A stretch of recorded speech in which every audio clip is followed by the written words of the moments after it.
I paid off my parents' house, gave up everything I had saved, and still got uninvited from Thanksgiving. That was the night I realized I was not part of the family. I was the family's emergency fund. The message came in at exactly 1:04 in the morning. My phone lit up the bedroom, throwing long crooked shadows across the ceiling of my apartment. I squinted at the screen half asleep, thinking it was some kind of system notification or junk message.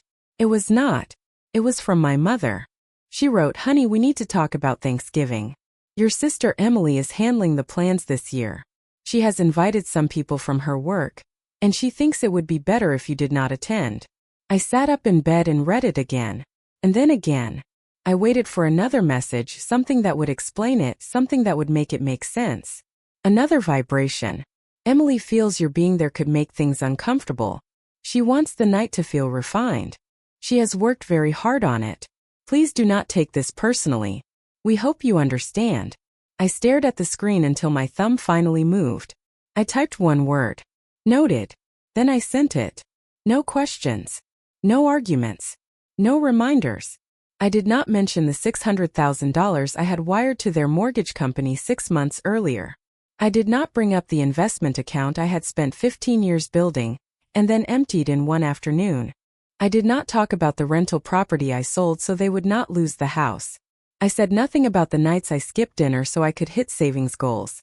Nothing about the 80-hour work weeks. The second-hand furniture. The years of living small so someone else could stay afloat. I did not remind them about the paperwork they signed when things got desperate. Papers they barely read. Papers they were too relieved to question. That text message did more than uninvite me from Thanksgiving.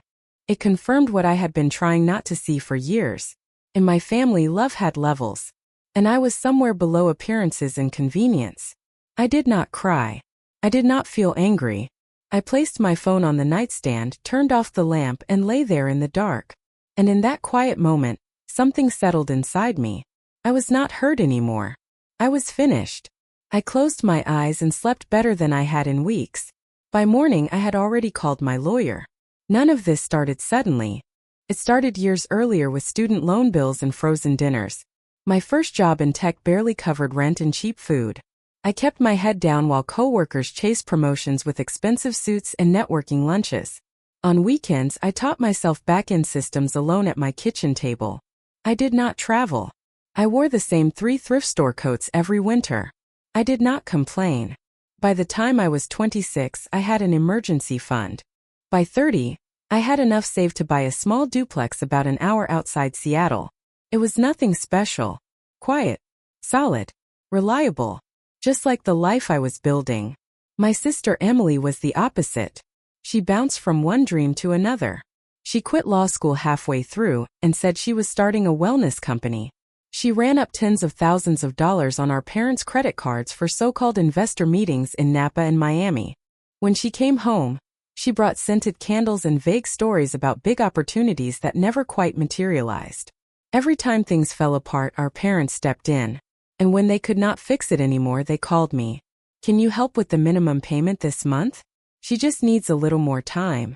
Emily is really trying." I sent money, sometimes more than I could afford. I watched their mortgage fall behind while Emily leased a brand new sport utility vehicle with custom wheels.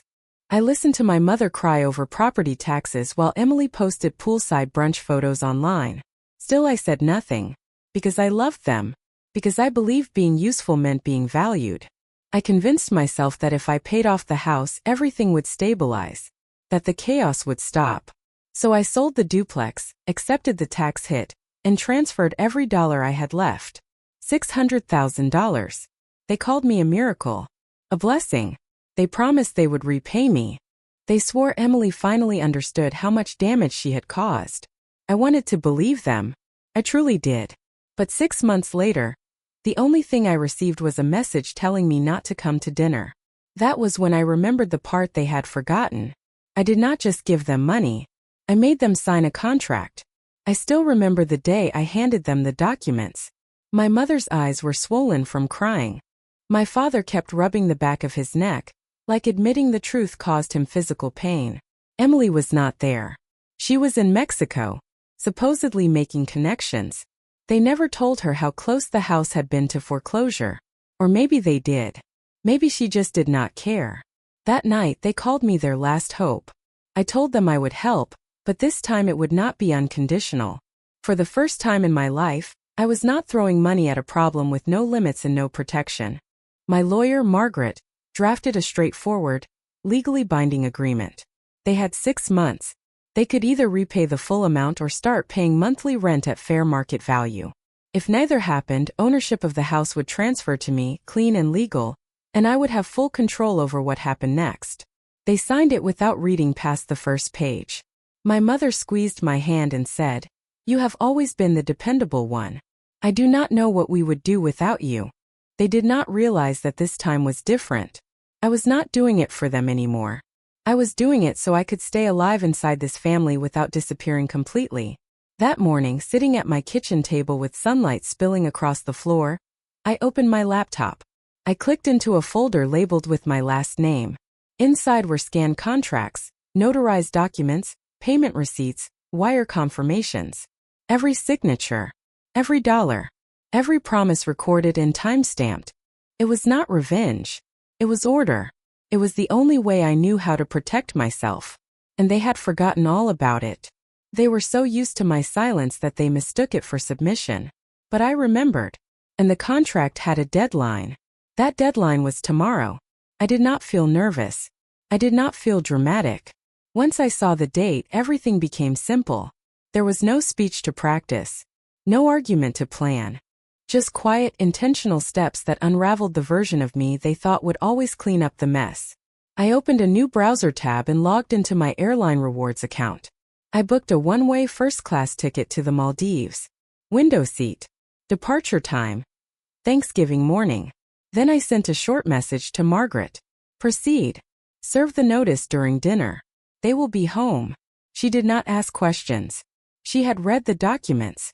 She remembered how I sounded when I came to her office 6 months earlier. I did not want their house. I did not want revenge. What I wanted was what I had always wanted.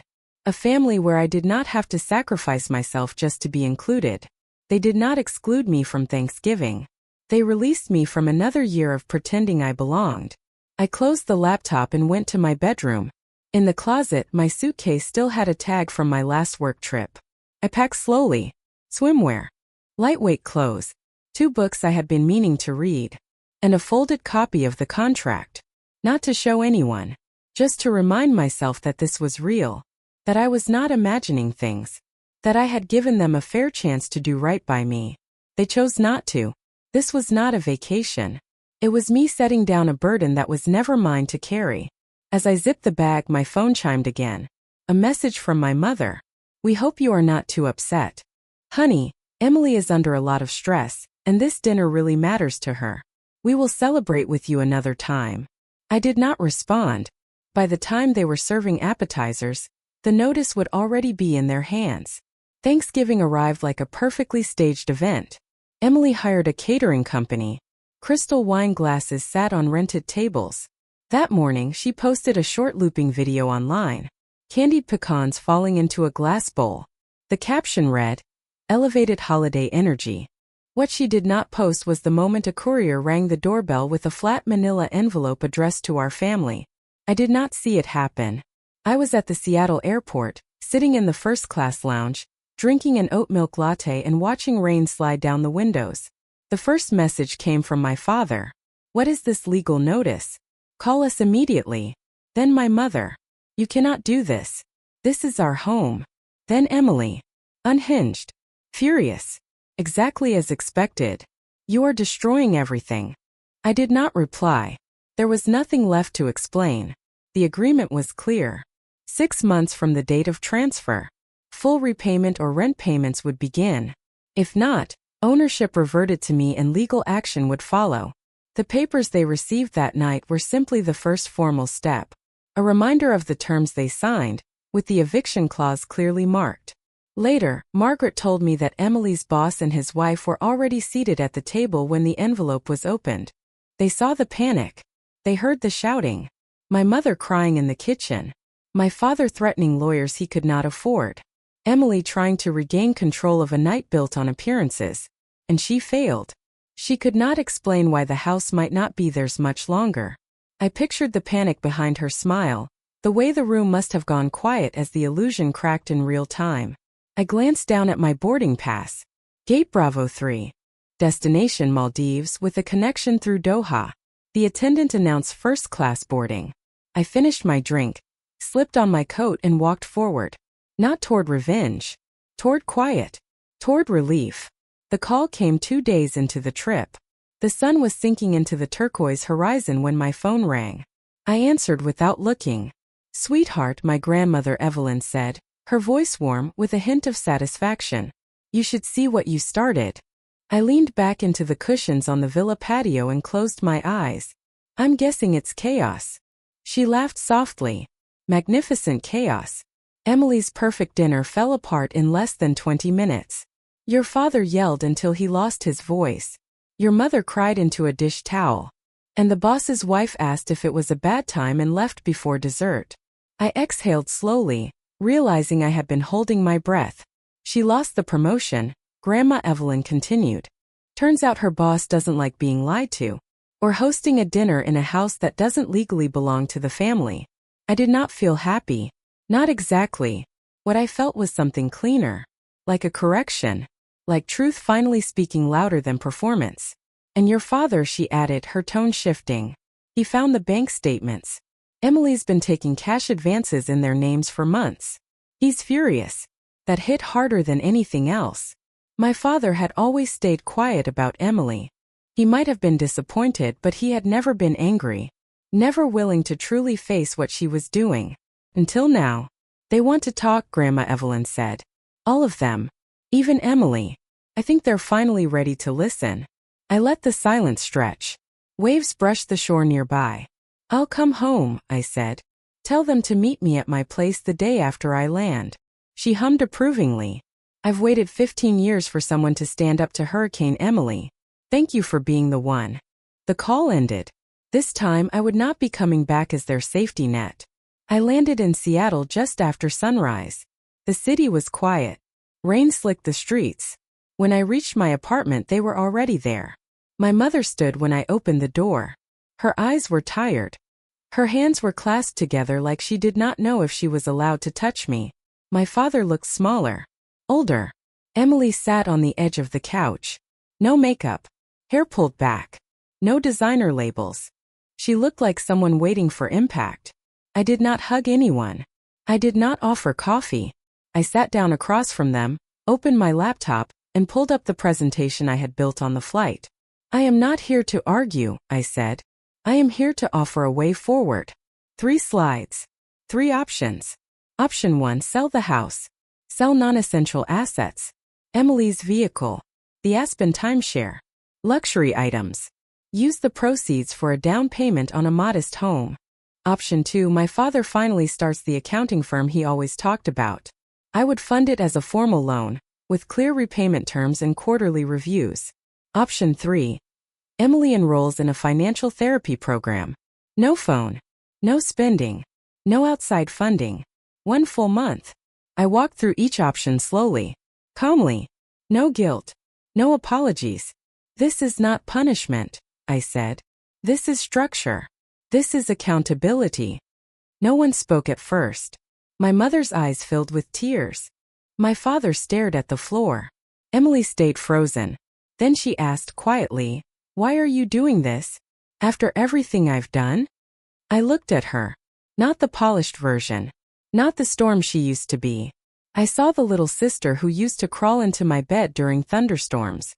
"Because you're my sister," I said. "And because I believe the part of you that wants to change is still there." She nodded once. Barely. For the first time, no one interrupted me when I clicked to the next slide. Emily broke first. Not with anger. Not with blame. Her voice cracked. "I don't want to be this person anymore."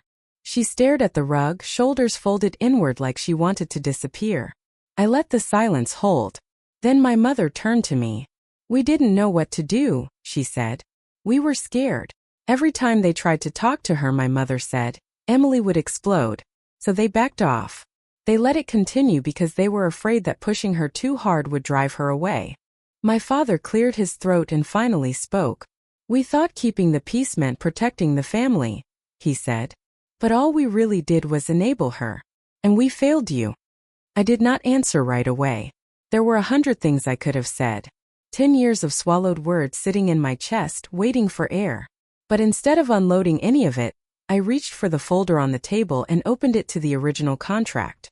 I am not canceling this, I said calmly. You signed it because you needed help. And I honored my part. I looked at each of them. What happens next is your choice. But I will not clean up messes without boundaries ever again. My father nodded slowly. We understand. My mother reached out, her fingers shaking as they touched the edge of the paper. Can we still fix this? You can start, I said. Fixing it is your responsibility now, not mine. Emily finally lifted her eyes. I will do the program, she whispered. If you help me get in, I will go. I will help, I said. Not because I owe you anything, but because the part of you that wants to change deserves a real chance. A tear slipped down her cheek. It did not repair the damage, but it cracked something open. My father nodded again. We will follow the terms. It was the first time they said that without fear in their voices. I believed them just enough to let the moment stand. We met again the next week, this time at a notary office downtown. No kitchen table. No emotional promises. Just documents, dates, and signatures. With my lawyer's help, I had rewritten the agreement. Clear expectations. Clear timelines. Clear consequences. Not out of anger. Out of necessity. Trust had a cost. This time it came with paperwork. Emily signed first. Her hand shook, but she did not hesitate. That evening, she checked into the financial therapy center. No phone. No credit cards. No filtered reality. Just budgets, group sessions, and the truth she had avoided for years. My father signed next, tied to the startup loan for the accounting firm he had talked about for decades but never dared to open. He already had a small list of clients, thanks to people I had referred quietly over the years. He looked scared. And alive. My mother said very little, but she handed me a spreadsheet. Designer items already sold. Antiques listed and priced. Buyers noted. It was not just money. It was her saying I am taking responsibility too. My grandmother Evelyn stood beside me the entire time. When it came time for a witness signature, she stepped forward without being asked. About time someone ran this family like a business, she muttered as she signed. There were no hugs afterward. No dramatic apologies. No music swelling in the background. But no one walked out. No one tore up the papers. And no one asked me to bend the rules. As we left the office, I carried the signed documents in my bag. Not like a weapon. Like armor I should have had years earlier. That night, snow began to fall just after sunset. Not heavy. Just enough to soften the city and blur the streetlights outside my window. I stood there for a long time watching it settle. Snow makes everything quieter. Even memories. My phone buzzed on the counter behind me. I did not rush to check it. I did not tense up. It was my grandmother. You did not destroy anything, she wrote. You reset the story. I read it twice. Then again. For a long time, I thought my only choices were silence or explosion. Either swallow the dysfunction or burn everything down to prove I mattered. But I chose neither. I set terms. I held the line. I stepped back without slamming the door. And somehow they stepped toward me. I turned back to the window. My reflection stared back. Older. Sharper around the eyes. But steady. 10 days later, Emily sent me a letter. Handwritten. Uneven in places. Honest in a way I did not expect. She did not ask for forgiveness. She asked for space to keep trying. It was the most adult thing she had ever done. That same morning, my father emailed me a draft of his business website. No flash. Just services, pricing, and a contact form. He asked for feedback. My mother forwarded a receipt from a donation center. 8 bags of clothes. For pieces of furniture. 1 designer handbag she said she did not even remember buying. They were trying. And for the first time I was not bleeding to make it happen. I closed the curtains as the snow kept falling. In my living room, a single folder sat on the shelf beside my record player. Inside it were the original contract, the new agreement, and a copy of Emily's intake form from the clinic. Not to hold over anyone. Just to remind myself what I had claimed. This time the peace was mine. Because I did not break to earn it. I built it. Line by line. Boundary by boundary.